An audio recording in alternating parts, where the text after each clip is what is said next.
It's around a year ago, and I'm just after going back into the house after a long walk. I'm looking for my phone because I have to make a thumbnail for my YouTube video.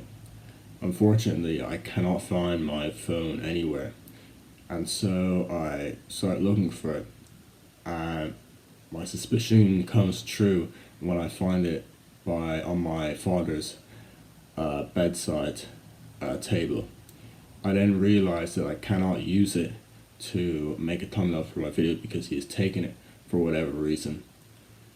And this leads me to become frustrated, and I end up neglecting all other of my good habits and just fall back into relapsing and indulging. There are quite a few characteristics of a Stoic, but one of the main ones is a Stoic will only focus on something that they can control, so any influence that's outside their control. But more importantly, a Stoic is able to go through setbacks and failures, and instead of getting discouraged, improvises and learns from the experiences.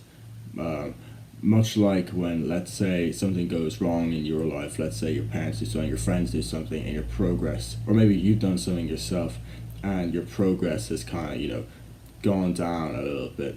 See, you become almost anxious when you think about experiencing a setback. Let's say something goes wrong, and see your routine gets messed up or something.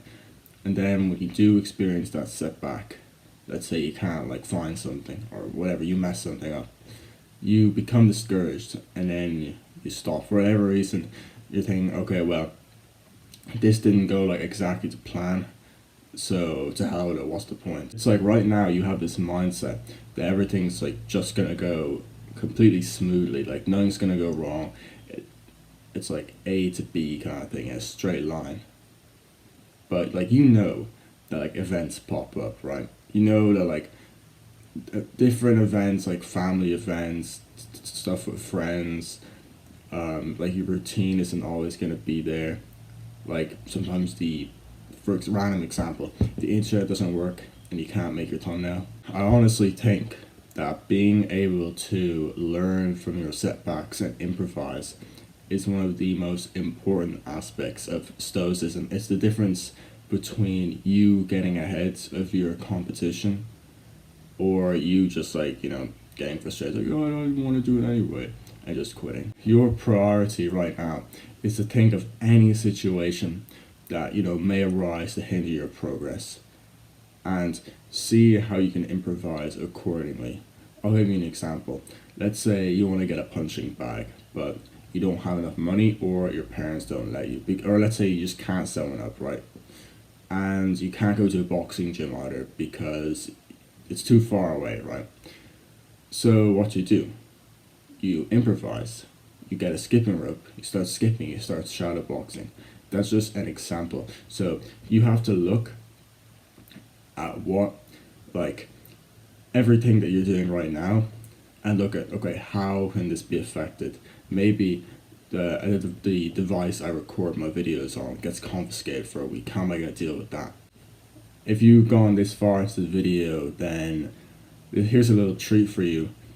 A really, really good way for you to be able to improvise a lot more easily is to adopt another Stoic trait of getting more from less. Basically, the less dependent you are on external things, the less that people can take away from you. Basically, the less dependent you are, the more independent you are, less people can take away from you, and the easier it is for you to improvise. Another big thing is that adopting the Stoic mindset of focusing on only what you can control is that you will stop focusing on these genetic things like height, body type, reach, and all that, which it feels good. Look at videos on it and say, oh yeah, I'm gonna be taller and all that. So, but come on, bro. It's you can't really control that. You're just wasting your own time. But ultimately, the best way to help you with these Stoic practices is your mindfulness. Is being in the present. Because when you're not in the present and you have all these negative thoughts, it's a lot harder to think like a Stoic. A Stoic is meant to be calm, and collected, able to improvise, learn from setbacks, not focus on things they can't control, depends on little. So when you're like mindless and just like constantly like scrolling, getting like loads like dopamine, it feels really good right now. That's not gonna get you a stoic mindset. You have to be in the present and mindful, because a truly masculine man takes responsibility for everything they do. You wanna start feeling like you're more in control of your life. Start taking responsibility for literally everything, even if you don't think it's your responsibility. Let's say the bus comes late and you have to wait a long time. Tell yourself, okay, well, I could have gone, no, let's say you're late for school because the bus is late. Say, okay, well, the bus is late, but, I always could have gone the earlier one. Anyways, thanks for watching.